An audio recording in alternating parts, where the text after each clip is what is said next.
My name is Deva, and yes, it is my actual birth name. For reals. I have always identified myself with my voice. Whenever someone asked which of my senses could I live without, I used to reply, all of them but my voice. I started singing at a very young age. I showed musical ability at 3 years old when I would sit at the piano and plunk out known songs. I then started singing along to them, and it is in those moments that a performer was born. I started competing and winning at the age of 7, and I was hooked. I represented my country, singing in international competitions, singing in many parts of the world. My childhood left me with minimal self-esteem, but I would do so proudly if anyone asked me to sing. It was my solace, my passion, and it is what kept me sane through all the years of gaslighting and abuse, living with a narcissistic alcoholic father. Fast forward to 2013, and the incidents that transpired forever changed my world. On May 6th, 2 intruders broke into my home with the intent to harm or kill me, leaving a weapon at the door should I have returned home mid-burgle. On May 19th, my brother Brenton died by suicide, choosing to die by laying down in front of a train. I was diagnosed with PTSD, which resulted in lots of therapy, medications, and heartbreak. These events alone would have brought anyone to their knees, but sadly, my story didn't end there. On January 13th, 2015, I received a vile letter from my maternal grandmother, aunts, and uncles, 8 out of 10 of them, to be precise, saying horrible things to me and ridiculing my PTSD diagnosis. The very people who were supposed to love me unconditionally set a condition to their love. I confronted my grandmother because I couldn't believe she would go along with such an appalling display of hate and deceit. It turns out she did. And when I told her that reading the letter was the first time in my life I truly wanted to die, I wanted the world to swallow me up, she told me I deserved what I got. All of those events led to a diagnosis of complex PTSD. Therapy was bringing issues with my father's alcoholism and narcissism forward. The realization that narcissists had surrounded me my entire life became overwhelming. 3 weeks after receiving the letter, a paternal uncle decided to criticize and shame me publicly, telling everyone I deserved no compassion for I had shown none to my father.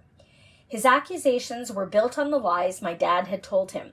Hundreds of people saw his posts, and many came to my defense.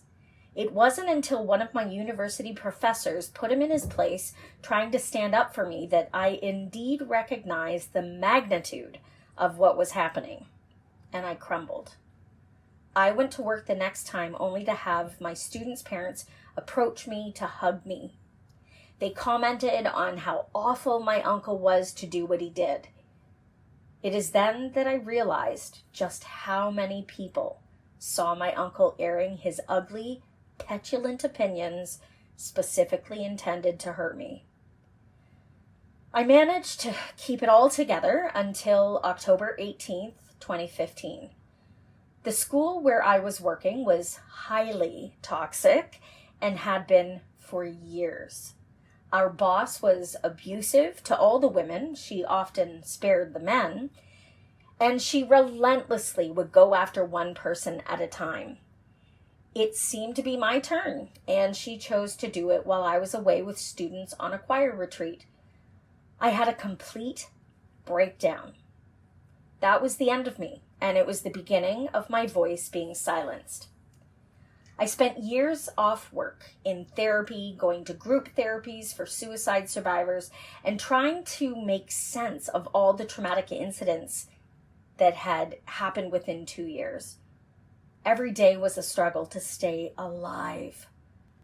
I dealt with suicidal ideation and spent many days on suicide watch in various ways. I was fighting for my life. I didn't want to die, and yet I didn't want to exist anymore. It doesn't make sense to those who have never experienced those feelings, but that was my daily battle. Fast forward to January 2020. At this point, I had spent a few years healing. I moved out of the big city of Toronto to my hometown where I grew up, Elora. It was the last place I remember ever being truly happy. It was the best thing I could have done for myself because I settled in quickly. I was on waiting lists for many trauma programs, and lucky for me, a spot finally opened up in one that happened to be in the next town over.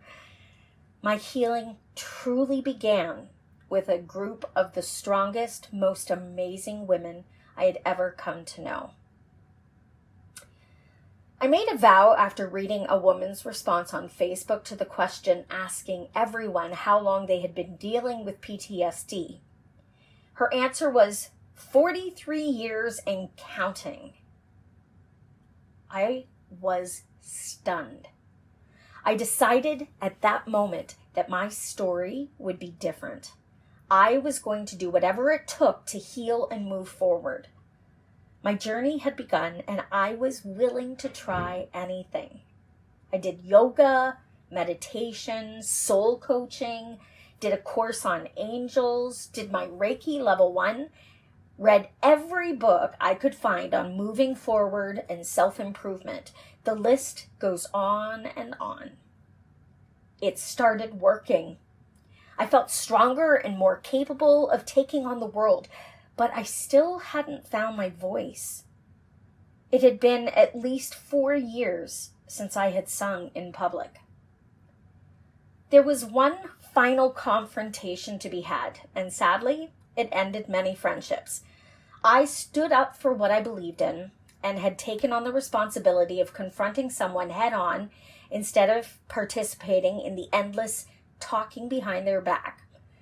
I was very quickly thrown under the bus, but I wasn't going to back down, and I removed myself from the show I was involved with because I wouldn't put my name on something that could potentially question my integrity.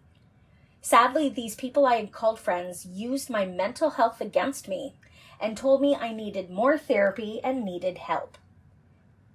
I knew better, though. They didn't like that I was standing up for myself and my beliefs against them. I had reclaimed my voice. It is here that I vowed to use my gifts and talents to help others. So now, I speak for those who can't. I also help entrepreneurs find their voice in business and become the leaders they know they are inside.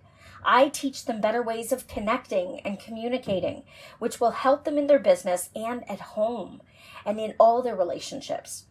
My passion project is working with tweens and teens on building emotional resiliency skills by finding their voice in life so they can achieve their goals and find what lights them up, pursue what they're passionate about, and reach for their dreams. All of this with the intention of bringing awareness to mental health issues and suicide prevention.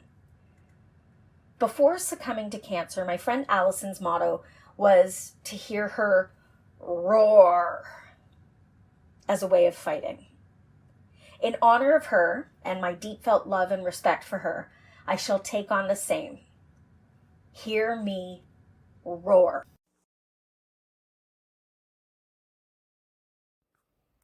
Thank you for listening. I hope you enjoyed and got healing from this experience.